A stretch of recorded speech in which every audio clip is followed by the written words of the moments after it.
उपमुख्यमंत्री सुनेत्राबाई पवार यांची रिक्त झालेल्या राज्यसभेच्या बाबतीमध्येच आम्ही सर्व कोर ग्रुपने त्या ठिकाणी साधक बाधक चर्चा केली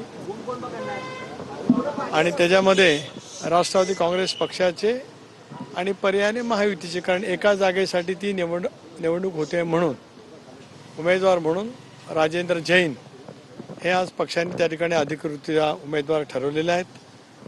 विधान परिषदेमध्ये गोंदिया भंडारा स्थानिक स्वराज्य संस्थेतून त्यांनी 12 वर्ष प्रतिनिधित्व केलं। मध्यवर्ती बँक, फेडरेशन या सर्व संस्थांच्या मध्ये दीर्घकाळ राजेंद्र जैन यांनी काम त्या ठिकाणी केलेलं आहे आणि मग विदर्भामध्ये सुद्धा पक्षाला संधी देण्याचं बरेच दिवस मनात होतं। त्या दृष्टिकोनातून पक्षाने एकमताने निर्णय राजेंद्र जैन यांचा त्या ठिकाणी घेतलेला आहे। प्रामुख्याने एक चर्चा मागच्या काही दिवसांपासून होती ती भुजबळ साहेबांची होती, त्यांच्या बाबतीत काय निर्णय झालेला आहे? एक अशी चर्चा होती की ते राज्यसभेवर जाण्यासाठी इच्छुक आहेत, राज्यामध्ये कॅबिनेट मंत्रीपद देखील मिळायला हवं। एक असं आहे की या संदर्भामध्ये आम्ही पक्षांतर्गत चर्चा केली। भुजबळ साहेब पक्षाचे 99चे संस्थापक राज्याचे अध्यक्ष आहेत। दादांनी निर्णय घेतल्याच्या नंतर त्या निर्णय प्रक्रियेमधलं महत्त्वाचं योगदान जसं आमा मंडळींचं झालं त्याच्याही पेक्षा तेवढंच योगदान आदरणीय भुजबळ साहेबांचं झालेलं आहे। त्यामुळे त्यांचं ज्येष्ठत्व, त्यांचा अनुभव पक्षाला उद्याच्या दृष्टिकोनातून दिशादर्शक त्या ठिकाणी ठरणार आहे। त्यामुळे त्यांच्या ज्येष्ठत्वाचा योग्य तो सन्मान होऊनच पुढच्या कालावधीमध्ये त्यांच्या मार्गदर्शनाखाली पक्षाची वाटचाल करत असताना त्या संदर्भातला निर्णय आम्ही एकमताने करणार आहोत। सर, किसका नाम आपने निश्चित किया है? क्या पैरामीटर्स हैं?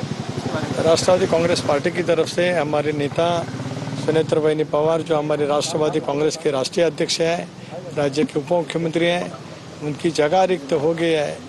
यहाँ राष्ट्रवादी कांग्रेस पार्टी की तरफ से राजेंद्र जैन ये हमारे वहाँ पे कैंडिडेट हम घोषित करते हैं। जैसे कि एक ही जगह है राष्ट्रवादी कांग्रेस पार्टी की है, लेकिन महायुति की तरफ से हम कल ये चुनाव लड़ने जा रहे हैं। भुजबल साहब नाराज तो नहीं? बिल्कुल हमारे साथ में जब हैं। भुजबल साहब तो ऐसे नेता हैं कि जो उनके जो मन में है वो उनके चेहरे पे भी रहता है और बोलने के लिए कभी रुकते नहीं। जब मेरे साथ में यहाँ पे बाजू में है, इसका मतलब राष्ट्रवादी कांग्रेस पार्टी एक संघ काम करते हैं। धन्यवाद। सर, अगदी उद्या शेवटचा दिवस आहे,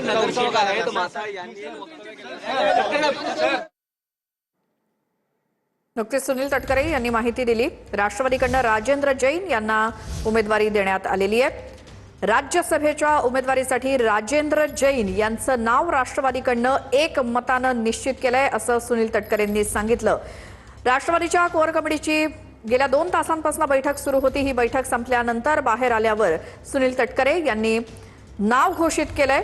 राज्यसभेच्या उमेदवारीसाठी राष्ट्रवादीकडून राजेंद्र जैन यांचं नाव